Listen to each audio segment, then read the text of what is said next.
Hello, I'm Larry Grossman. Welcome to my show. It's my extreme pleasure to introduce the world's most foremost authority on poker, strategy, psychology, and statistics, the legendary mad genius of poker, and my good friend, Mr. Mike Caro. How you doing, Mike? Hey, how are you, Larry? It's so good to see you again. It's my pleasure to have you here. Poker is just taking off, my friend. Oh, it really has. And you know, anytime I get to spend time with you, it's great. Do you know what? I told you once on the show that I keep my list of top 50 names of my favorite people in the world, and once you had ascended to spot 17, and I'm here to tell you, you're still number 19. Who's number one?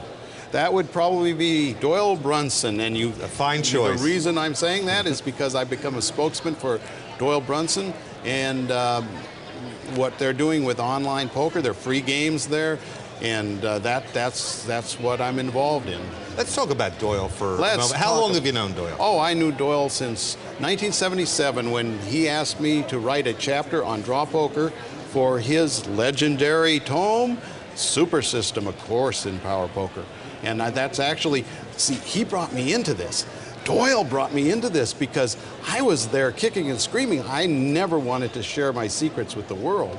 And then he chose me as the finest draw player in the world to write that section. And of course, he was right. Fast forward, and I want to talk to you about ORAC, which is Caro backwards. Yes. And you were the first person that I recall ever having played a computer heads up. What was the story with that? Okay, well, this is it's a long forgotten. I'm sorry the internet came along so late, because if I were to be legendary for anything, that's the thing I would like to be legendary for, but it's kind of gone in other directions. I created single-handedly, all by myself, that's single-handedly, folks, a computer program on an old glorified Apple II, $13,000 in equipment attached to it, which was a lot back then, that played world-class poker. No limit, heads up. It played in a match with Doyle Brunson. I think it won one and lost one. It actually lost to Tom McAvoy. Then in a well, I'm telling you about a losing program here, I'm sorry. It played on ABC TV, Ripley's Believe It or Not. It played Bob Stupak in a $500,000 challenge, but it got a very, very bad beat, and everybody recognized that it was a bad beat then. So that ORAC, my name spelled backwards, was undoubtedly what Big Blue, Deep Blue is it? Yeah. Is to chess today. So now, how many years before? This was 1984. This is 21 years ago. Very apt year for something like this. 1984, yes it is. Yeah. Orwell. Yeah, Orwellian, absolutely. Orwellian. And then you were always doing great stuff with poker, informing people, and your book, Caro's Book of Tells, to this day is a big seller and continuing to spread the word of how you can read people. And you know, Larry, you know I pretend not to be modest. Yes. But I you know, in my heart, I really am modest. But that book, I think, is so accurate and has lasted so long because the tells in it have endured. And the reason they have endured is because they're real. You know yourself that somebody who shrugs, sighs, and says, I bet in a sad way. I bet. That's somebody, they have a monster hand. You know that because you catch yourself doing that, and you sometimes have to modify your behavior. So the 179 photographs in that book were right on the money. I didn't use guesswork. I just told it like it is. People have used reverse tells, according to your book. They try to act weak when they're really strong. Yes. And they certainly do, on. and that's especially true when they play against me, because you know, many players have read my book and now they're going to use it against me. But you know, it only takes one time to reverse a tell and I'm onto it. You know, because people don't use those tells in reverse. So if somebody's doing it, they're doing it to try to trick me, and they can only trick me once. What is your opinion of the way poker has been going over the last couple of years? The influx of so many numbers.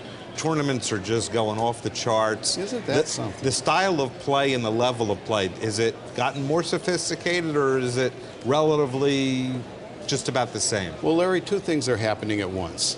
Certainly there are many more sophisticated players than there ever were before. Many more. It's not even close. Due to the internet. Yes. Okay. But there are also many, many more unsophisticated players. So there's a great family of players, huge, that knows how to play. And yet there's a bigger supply of money for those who want to play profitably. And you know, I used to have to explain what's different about poker. Why isn't it just like everyday gambling? I used to have to explain that when you play craps or roulette, you're playing against the house. When you're playing poker, you're playing against other players. The best players eventually win. And that was not just so widely accepted. Gambling was gambling back then.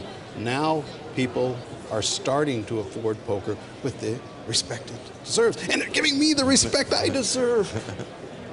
What do you think about all that, becoming more or less a public figure nowadays? You know, I thought I didn't want it anymore because, you know, I'd done so many seminars, I'd made so many appearances, and poker was, you know, medium hot, but it wasn't hot like it was today. And so, Larry, I thought I wanted to get away from it. I wanted to be this hermit on Table Rock Lake, where I live now, in the Ozarks. And I have like 31 acres of forest. I go hide with the animals and I'm on the lake, and it's just what I wanted. And then just when that happened, and I said, boy, this is peaceful, and I could do all my work over the internet, and I'll just come out, do a seminar now and then, and then all of a sudden, all this happens. You know, the internet is the 1-2 punch. First, the internet makes games accessible to everybody who hadn't even known about public casinos.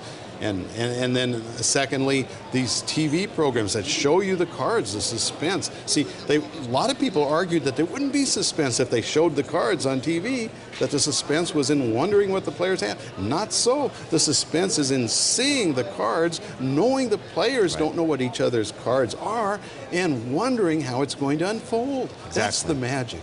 You're in on the secret. Right. You have more information than the people at the table. Right, and you can see them make disastrous mistakes. Yes. And that's what sells it.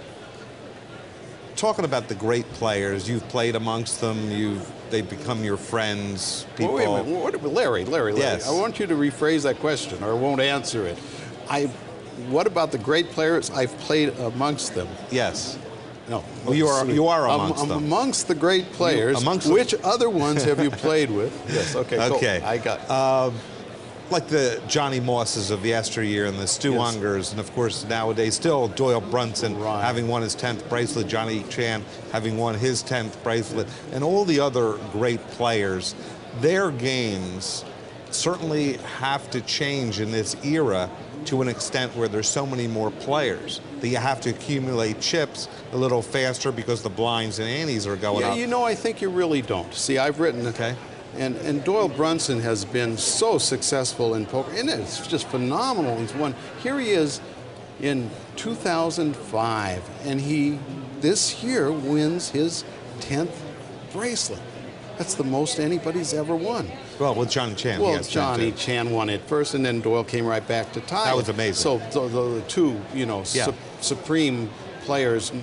But, you know, Doyle's 72 years old. He just won a tournament, I think, at the Bicycle Casino with 667 players. I was there. I 52nd. I was pretty happy. I got in the money. But, you know, and I don't play many poker tournaments. You know, I have this thing against poker tournaments because here, let me give you a concept. This will drive you crazy, but it's the truth. I want to reform poker tournaments. I want to change them forever. I hate them the way they are. I don't like to play them because you cannot pursue first place because there's one position in poker that gets penalized in a tournament. It's the winner, because the winner, like in the World Series of Poker, what was there, $57 million out there, and the winner gets to keep 10, gives away $47 million to people that have already been conquered. Won all those chips, gives them away. So clearly, there's a penalty to first place. What does that mean? That means mathematically, you're not going to want to hear this, the correct strategy in those kind of poker tournaments is to avoid taking first place and to back into it. You want to take first place, of course you want to, but you want to stumble into it rather than pursue it because the money is there and you want to survive into that money. So that's not poker to me. I don't like that kind of tournaments. I have proposed an alternative where all the winners of the tables advance, they get paid, and you can have shorter and shorter tournaments until you finally have two heads-up matches. The losers share third place, and there's a second place and a first place prize. Then you can stagger it, you know, each tournament. That's the answer. But right now, poker tournaments suck, in my opinion. Came up with a 4-color deck many moons ago. I remember all this Do you stuff. remember? Absolutely. I'm impressed. Nobody remembers the 4-color deck, but it lives, Larry. It lives on the internet. Is that right? Well, we actually argued, and actually we took a vote about what the 4 colors should be, and we decided that the hearts would stay red, the spades would stay black. We'd do blue for diamonds and green for clubs, and that turns out to be the colors that are mostly used on the internet, where the 4-color deck is more popular than the 2-color deck now. So the 4-color deck is coming, my friend Larry. It is coming. It's just taking people a while to understand the brilliance of my idea here, but it will come through. It's like your future, man. 20 years ahead of the curve, and then on everything. they catch up. No, it's everything. Anything else? It's hell living like that, but it's it is. You know, you have to wait for people to catch up. Yes. What kind of things can you tell somebody that's watching that can improve their game if they're just starting out? Well, I think the main thing people have to understand is that when you're just starting out, and even beyond that to a great extent, you have to stay out of pots. You'll have an urge to play. If you yield to this urge to play pots, if that's the thrill for you, you're not going to win at poker. I teach that, you know, I once had a reporter ask me, he said, what's the object of poker other than to win pots? Well, that's where he made a mistake, because I had to explain to him that the object of poker isn't to win pots. If you wanted to be the world champion of winning pots, all you'd have to do is raise, call, bet every time, and every hand you could possibly win. You'd either win prematurely before it gets to the river, or you'd win because you'd get to the showdown. You'd be the world champion of winning pots, but you'd lose all your money. Right. So clearly, beginners should understand that you do not try to win pots. You try to make correct decisions. There's just as much money in throwing a hand away when it's not worthwhile as there is in winning a pot. So don't be a Seymour.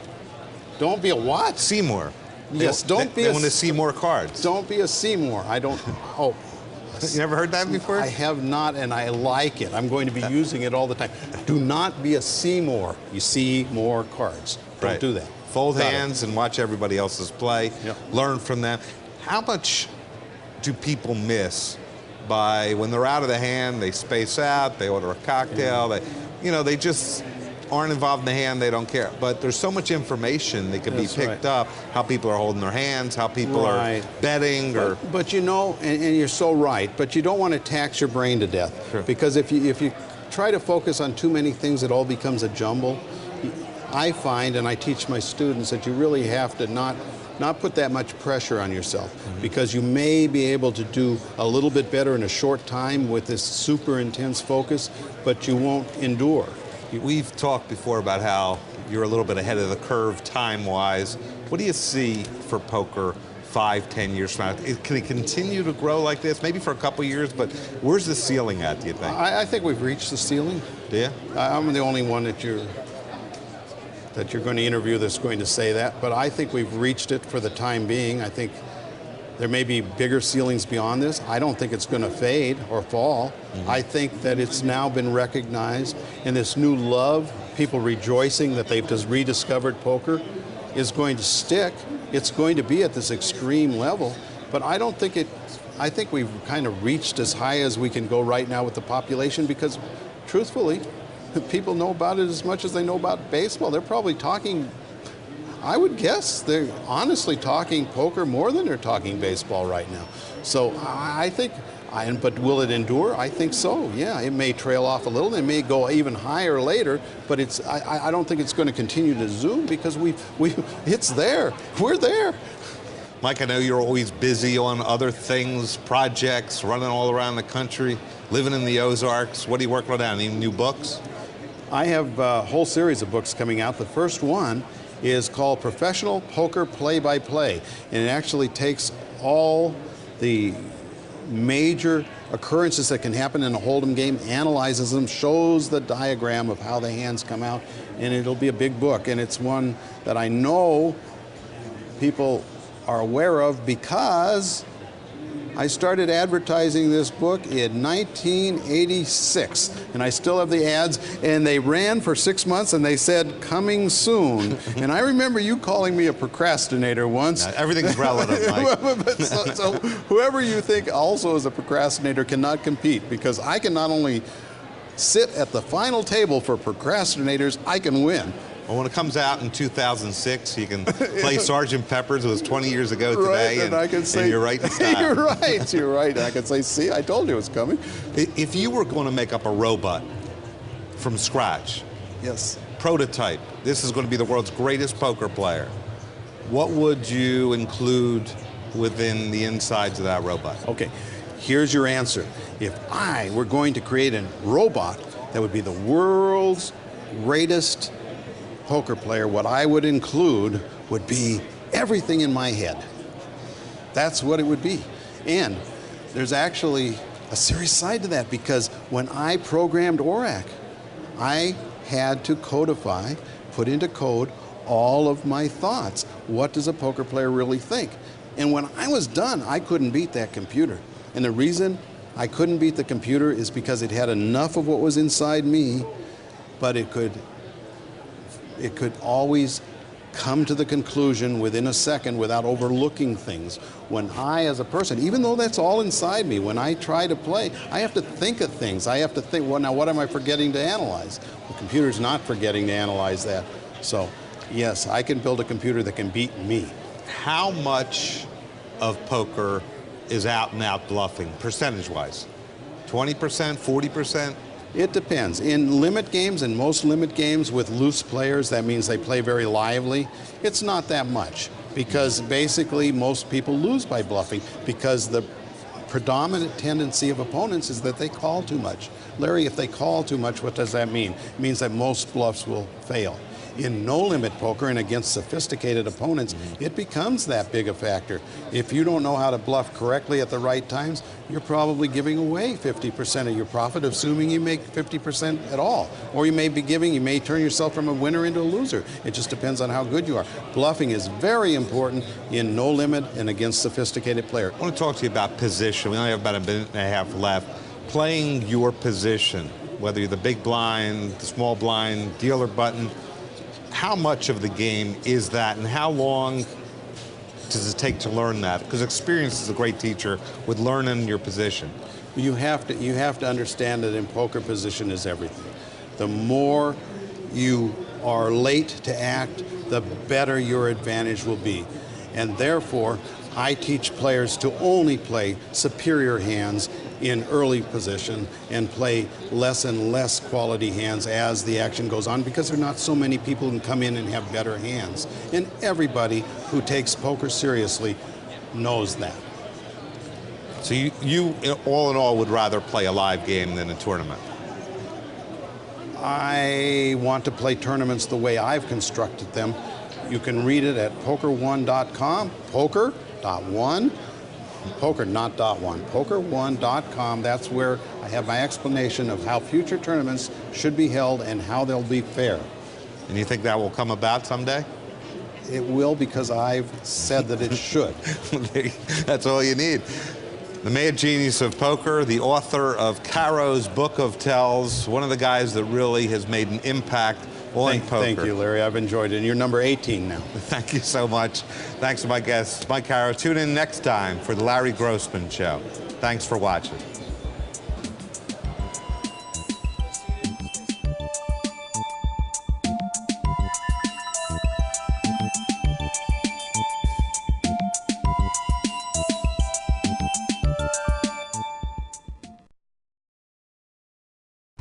There's nothing I enjoy as much as playing poker. So when I'm here at home, I play online.